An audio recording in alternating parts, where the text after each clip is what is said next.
ان کے تمام عملے کو مبارکباد دیتا ہوں۔ جب میں باہر جاتا تھا تو مزدور محنت کش جو سب سے زیادہ زر مبادلہ بھیجتے ہیں وہ مجھے پاسپورٹ کی شکایت کرتے تھے، اور قائمہ کی وجہ سے، جو ان کے سرٹیفکیٹ کی وجہ سے جو پرابلم تھے، سو عمران خان کی ہدایت پر پاسپورٹ کی میعاد جو ہے وہ 5 سال کی بجائے 10 سال کی جاتی ہے، اور فیس بھی آدھی کی جاتی ہے، کیونکہ ہم ان بڑی بڑی چور کمپنیوں کو تو سہولت دیتے ہیں جن کی بعد میں انکوائریاں ہوتی ہیں، جو منی لانڈرنگ کرتے ہیں، جو پاکستان کا پیسہ پاکستان سے غریبوں کا خون چوس کے، یہ بڑی بڑی کمپنیاں جو ہیں جو کہ بڑی با اثر ہوتی ہیں،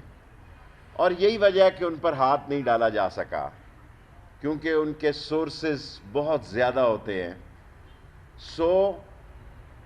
ایک فیصلہ یہ کیا گیا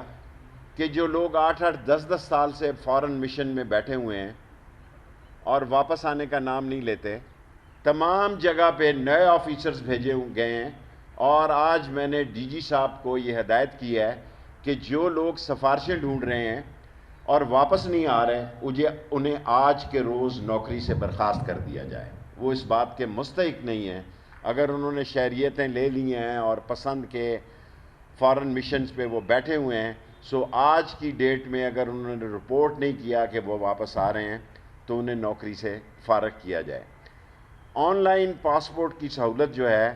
وہ ہم 191 ملکوں میں دے رہے ہیں۔ یہ ایک بہت بڑی بات ہے، اور جس چیز کا میں انتظار کر رہا ہوں، ڈی جی صاحب تو 23 مارچ کو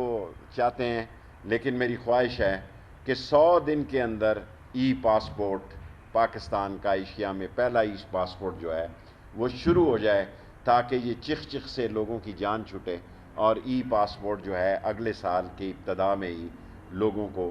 مل سکے، اور شہریت کی منسوخی کا بھی، ایمرجنسی سفری دستاویزات کا بھی جو ہے آن لائن سہولت دی جا رہی ہے۔ ای پاسپورٹ کا جرمن کمپنی سے کوئی مسئلے پیدا ہو گئے تھے، ان کو ہم نے دور کر لیا ہے۔